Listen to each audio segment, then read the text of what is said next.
പോകുന്നു. വയനാട് വെള്ളാരംകുന്നിൽ ബസ്സും കാറും കൂട്ടിയിടിച്ചുണ്ടായ അപകടത്തിന്റെ CCTV ദൃശ്യം പുറത്ത്. ചൂരൽമല ഉരുൾപൊട്ടലിൽ കുടുംബത്തിന് നഷ്ടമായ ശ്രുതിയും പ്രതിശ്രുത വരൻ ജെൻസണും അടക്കം 9 പേർക്കാണ് അപകടത്തിൽ പരിക്കേറ്റത്. ജെൻസന്റെ പരിക്ക് ഗുരുതരമാണ്.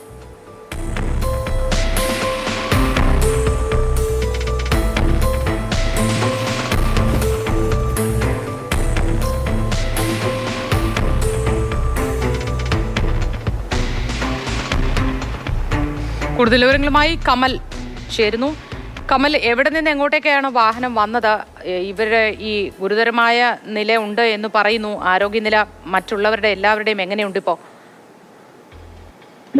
ഇന്നലെയായിരുന്നു ഈ അപകടം നടന്നത്. ഈ ജെൻസനും ശ്രുതിയും ഉൾപ്പെടെ 9 പേർ സഞ്ചരിച്ചിരുന്ന മാരുതി കോഴിക്കോട് കൽപ്പറ്റ റൂട്ടിലോടുന്ന സ്വകാര്യ ബസ്സുമായി കൂട്ടിയിടിക്കുകയായിരുന്നു. ഈ ദൃശ്യങ്ങളിൽ നിന്ന് മനസ്സിലാകുന്നത് മറ്റൊരു വാഹനത്തെ മറികടക്കുന്നതിനിടെയാണ് ഈ വാൻ ബസ്സിലേക്ക് ഇടിച്ചു കയറിയത് എന്നാണ്. എന്തായാലും ഇതിൽ വാഹനം ഓടിച്ചിരുന്ന ജെൻസന് ഗുരുതരമായി പരിക്കേറ്റു.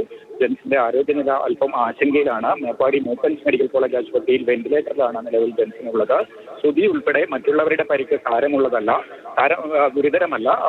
ശ്രുതിക്ക് കാലിന് പരിക്കേറ്റതിനെ തുടർന്നൊരു ശസ്ത്രക്രിയ ചെയ്യേണ്ടി വന്നു.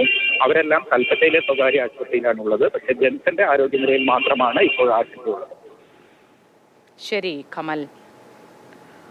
കമലാണ് വിവരങ്ങൾ നൽകിയത്. ഉരുൾപൊട്ടലിൽ കുടുംബത്തെ നഷ്ടമായ ശ്രുതിയും ജെൻസനും അടക്കമാണ് യാത്ര ചെയ്തിരുന്നത്. ആ സംഘത്തിനാണ് പരിക്ക് പറ്റിയത്. 9 പേർക്കാണ് അപകടത്തിൽ പരിക്കേറ്റത്. അതിൽ ജെൻസന്റെ പരിക്കാണ് ഇപ്പോൾ ഗുരുതരമായിരിക്കുന്നതെന്നാണ് കമൽ റിപ്പോർട്ട് ചെയ്യുന്നത്.